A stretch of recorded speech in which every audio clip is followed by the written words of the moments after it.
Par Larry Hodgson 13 janvier 2017. Cultiver un hibiscus à l'intérieur. Hibiscus rose de Chine. Hibiscus rosa sinensis. Je reçois plus de questions au sujet de l'hibiscus que presque toute autre plante. Pourquoi? Parce qu'il se comporte souvent très mal dans la maison. Apprenons alors comment réussir cette plante capricieuse. Et commençons par le début, en bien identifiant la plante. Autres hibiscus. Hibiscus vivace, Ipsicus moscheto, hibiscus arbustif, hibiscus syriacus, Nilhibiscus vivace H. moscheto, à gauche, et Nilhibiscus arbustif H. syriacus, à droite, ne font de bonnes plantes d'intérieur et ne sont pas couverts dans ce texte. Il faut comprendre que le genre hibiscus, de la famille, des malvacées, comprend plus de 200 espèces, dont des annuelles, des vivaces, des arbustes et des arbres. Dans cet article, je ne traiterai qu'une d'une seule espèce, l'hibiscus rose de Chine. Hibiscus rosa sinensis, qui est un arbuste d'origine tropicale. Il se cultive en pleine terre dans régions tropicales et subtropicales et en pot, à l'extérieur l'été et à l'intérieur l'hiver, dans les régions au climat tempéré. Donc, laissez votre hibiscus vivace H. moscheto et espèces apparentées, et votre hibiscus arbustif au ketmi de Syriache, syriacus, poussé en pleine terre. Notre sujet ici est l'H. rosa sinensis et ce que j'écris à son sujet ne s'applique pas nécessairement à aucune autre espèce. Description hybride d'hibiscus rose de Chine. L'hibiscus rose de Chine H. rosa sinensis est ainsi appelé parce que les premiers cultivars à atteindre l'Europe furent envoyés de la Chine. On croit cependant que l'espèce est indigène plus au sud, peut-être en Malaisie ou dans les îles du Pacifique, mais elle n'a jamais été trouvée à l'état sauvage. Et malgré son surnom rose de Chine, il n'est pas, bien sûr, le moindrement apparenté à un véritable rosier rosa spp. D'ailleurs, le véritable H. rosa sinensis est rarement cultivé. La plupart des variétés offertes de nos jours sont le résultat de plus de 1000 ans de croisement souvent impliquant d'autres espèces d'hibiscus. L'hibiscus rose de Chine devient un petit arbre dans les tropiques. L'hibiscus rose de Chine est un arbuste ou petit arbre aux tiges ligneuses de 1 à 5 mètres de hauteur. Son feuillage persistant est elliptique à la marge dentée et vert foncé luisant. Certains cultivars ont un feuillage panaché de blanc et de rose. Fleurs en forme d'entonnoir avec une colonne staminale centrale. Les fleurs à 5 pétales parfois frangés forment un entonnoir largement ouvert, comme une antenne parabolique, avec au centre une colonne staminale qui réunit le stigmate à 5 lobes et les étamines jaunes. La couleur d'origine des pétales était rouge, mais on trouve aujourd'hui une vaste gamme de couleurs, rose, jaune, orange, blanc, et même, chez les hibiscus de collection, des teintes de violet et de bleu. Souvent il y a un œil central rouge. Certaines variétés ont des fleurs doubles. Les fleurs peuvent mesurer de 10 cm à 15 cm de diamètre, même 20 cm pour les variétés de collection. Tristement, les fleurs ne durent qu'une seule journée, parfois deux pour certains cultivars modernes, mais la plante en produit d'autres. Pendant une longue saison de floraison, presque toute l'année sous des conditions optimales. Hibiscus courant ou de collection. Les hibiscus roses de Chine vendus couramment en pépinière ont des fleurs relativement petites, 10 cm, habituellement unicolores, simples ou, plus rarement, doubles. Souvent ils sont vendus sans nom de cultivar. Ce sont habituellement des variétés très florifères, ce qui assure une floraison durable. Très honnêtement, ce sont probablement les meilleures variétés pour le jardinier moyen. Hibiscus de collection. Il y a toutefois aussi des hibiscus de collection, souvent avec des fleurs multicolores de grande taille. Quand vous en voyez un, il est difficile de résister à son charme. Par contre, la floraison est nettement moins abondante et souvent limitée à l'été. Ces variétés sont difficiles à trouver localement, à moins de vivre sous les tropiques où il peut avoir des pépinières spécialisées. Il faut presque toujours les commander par la poste. Ils sont souvent difficiles à bouturer, parfois il faut les greffer sur d'autres hibiscus si vous voulez les multiplier. Hibiscus sur tige. Hibiscus sur tige. On peut aussi se procurer des hibiscus cultivés sur une tige dressée, parfois même tressée. Il ne s'agit pas d'un hibiscus génétiquement distinct, mais plutôt d'un hibiscus commun taillé de façon spéciale. Vous pourriez d'ailleurs tailler tout hibiscus pour en former un arbre si vous voulez. Il suffirait de choisir une branche dressée pour servir de tronc, de supprimer toute tige ou feuille à la base de ce tronc et tailler le sommet du tronc plus fréquemment de façon à stimuler une bonne densité de branches. L'entretien d'un tel hibiscus est d'ailleurs strictement le même que pour tout autre hibiscus. Pourquoi l'hibiscus change de forme? La plupart des hibiscus courants ont été traités avant la vente avec un régulateur de croissance. Ce produit chimique stimule une réduction de la longueur des tiges sans toutefois affecter la floraison. La plante reste alors compacte et densément feuillue. Son effet peut durer 6 mois et plus et vous prenez donc pour acquis acquis que c'est ainsi que votre hibiscus se comporte naturellement. Vous avez alors la surprise de votre vie quand tout d'un coup les branches commencent à s'allonger et le feuillage, à s'espacer, donnant un grand arbuste nettement plus clairsemé. Mais c'est ainsi qu'un hibiscus croît vraiment. Ces régulateurs de croissance n'étant pas disponibles aux consommateurs, vous devriez alors contrôler la taille de votre hibiscus par la taille. Culture. Je me restreins ici à expliquer la culture de l'hibiscus rose de Chine sous les climats tempérés, là où il doit passer l'hiver à l'abri. Je laisse l'explication de sa culture en pleine terre toute l'année, soit dans les zones de rusticité 9 à 12, à d'autres. Non, l'hibiscus n'est pas une plante d'intérieur de culture facile. Il faut une certaine expérience pour bien le réussir et je ne le recommande pas aux novices. Faites votre main avec des dracénas et des philodendrons avant de vous lancer dans sa culture. De plus, mieux vaut traiter l'hibiscus comme une plante d'intérieur qui séjournera à l'extérieur pendant l'été. Il est difficile à cultiver à l'intérieur à longueur d'année. Éclairage. Il faut du soleil pour réussir un hibiscus. Il faut un maximum de soleil pour bien réussir un hibiscus. Pendant l'hiver, placez-le dans l'endroit le plus ensoleillé que vous avez,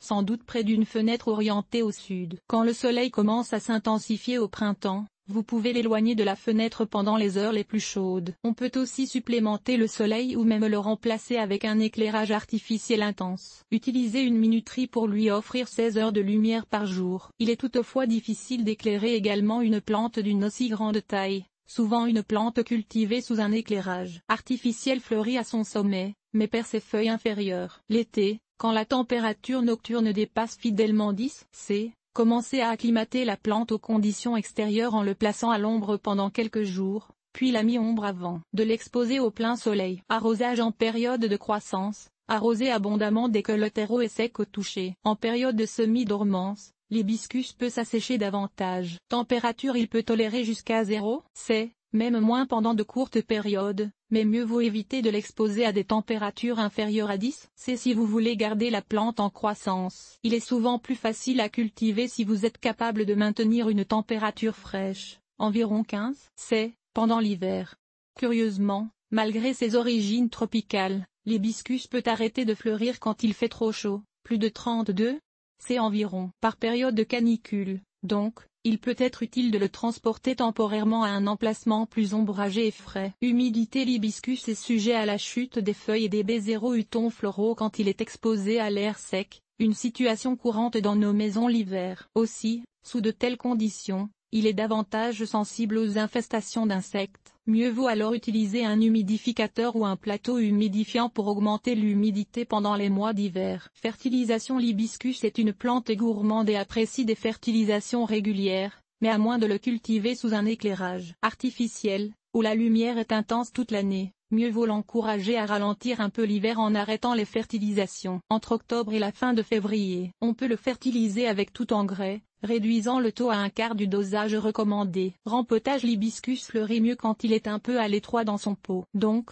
un rempotage dans un pot un peu plus gros 2 ou 3 ans suffit. Utilisez tout terreau pour plantes d'intérieur. Le meilleur moment pour le rempotage est à la fin de l'hiver, fin de février ou mars. Taille. Il est toujours embêtant de tailler un hibiscus, car il fleurit à l'extrémité de ses branches. La taille élimine alors toujours une partie de la floraison à venir et il prend alors plusieurs mois avant de récupérer. Pourtant, si on ne le taille pas, il devient grand et dégarni. Que faire? En fait, il y a plusieurs possibilités.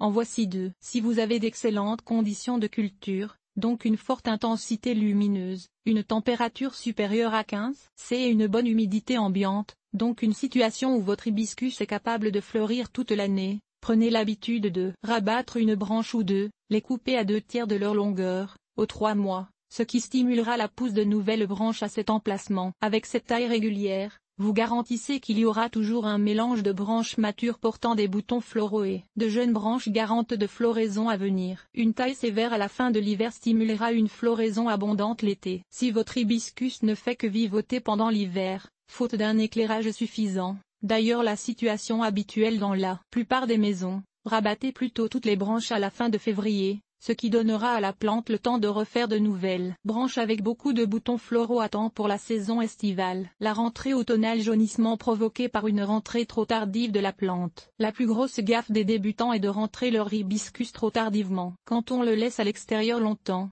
soit jusqu'à la fin de septembre ou même d'octobre, il s'acclimate à des nuits de plus en plus fraîches et de plus en plus humides. Imaginez alors le choc quand vous le rentrez subitement à la chaleur et à l'air sec de votre demeure. La plante réagit en rejetant une bonne partie de son feuillage, qui jaunit et tombe. Cela crée aussi une situation parfaite pour les insectes nuisibles qui prolifèrent sur les plantes en état de stress. La rentrée devrait plutôt avoir lieu tôt, à la fin d'août ou au tout début de septembre, quand les conditions extérieures et intérieures sont identiques. Ainsi, pas de stress, très peu de perte de feuilles, et moins d'infestation d'insectes. Il faut aussi bien nettoyer votre hibiscus avant de le rentrer. Question d'éliminer tout insecte caché à travers son feuillage. Pour plus de renseignements à ce sujet, je vous réfère à C'est le temps de rentrer vos plantes. Un hiver en semi-dormance, la plupart des gens n'ont pas autre choix que de cultiver leur hibiscus à la température de la pièce. Mais si vous avez accès à une pièce à peine chauffée, de l'ordre de 4 ou 5 C, vous pouvez y placer votre hibiscus pendant l'hiver. La plante n'aimera pas ce traitement et perdra presque toutes ses feuilles, mais avec ce traitement au froid et un arrosage minimal, seulement assez d'eau pour l'empêcher de mourir complètement, vous pouvez au moins la garder en vie jusqu'au printemps. Multiplication. Il est possible de multiplier votre hibiscus par bouturage ou greffage, éventuellement même par marcottage aérien. Mais seulement la première technique est normalement utilisée par les jardiniers amateurs. Beaucoup de gens se plaignent toutefois que leurs boutures d'hibiscus ne réussissent pas, mais habituellement c'est parce qu'ils essaient de faire les boutures dans l'eau, une vieille technique qu'on devrait bannir. Voici comment réellement réussir des boutures d'hibiscus. Boutures d'hibiscus. Au printemps ou au début de l'été, prélevez des sections de tiges de 7 à 10 cm de longueur. Enlevez toute fleur ou bouton floral et appliquez une hormone d'enracinement à l'extrémité coupée avec un coton-tige. Insérez la bouture dans un terreau humide et couvrez-la d'un dôme ou d'un sac de plastique transparent pour maintenir une forte humidité. Placez l'ensemble dans un endroit assez chaud, 24 à, sous un éclairage moyen, sans soleil direct. Quand de nouvelles feuilles apparaissent, ce qui peut prendre entre 2 semaines et 2 mois, la bouture sera enracinée et vous pouvez commencer à l'acclimater aux conditions d'intérieur normales. Et voilà. Bouturer un hibiscus n'est pas difficile quand vous le faites de la bonne manière. Insectes et maladies. Hibiscus infesté de pucerons. Photo, Éric Trépanier. Un hibiscus stressé est comme un aimant pour les insectes indésirables, cochenilles, aleurodes, pucerons, araignées rouges, etc. Donc la première protection est d'assurer que la plante reçoive un éclairage et une humidité atmosphérique adéquats. Ainsi, il résistera mieux à ses ennemis. De plus, surveillez votre plante attentivement et soyez toujours prêt à agir si vous remarquez la présence d'insectes. Habituellement, un traitement avec un savon insecticide, et pas un détersif à vaisselle, répété régulièrement, devrait en venir à bout. L'hibiscus rose de Chine cultivé en pleine terre sous les tropiques est sujet à son lot de maladies fongiques, virales et bactériennes, mais elles sont peu présentes dans les régions septentrionales. Le jaunissement et la chute des feuilles ne sont pas dus à une maladie comme telle, mais à un éclairage insuffisant, une atmosphère trop sèche, un manque d'eau ou à un changement trop radical des conditions. Évidemment, même sous les meilleures conditions, les feuilles les plus anciennes finissent toujours par jaunir et tomber. Donc une certaine chute des feuilles est inévitable. Pour plus de renseignements, si vous êtes très intéressé par les hibiscus, voici 2 sociétés auxquelles vous pourriez adhérer. International Hibiscus Society, les photos sur ce site sont époustouflantes, et l'American Hibiscus Society.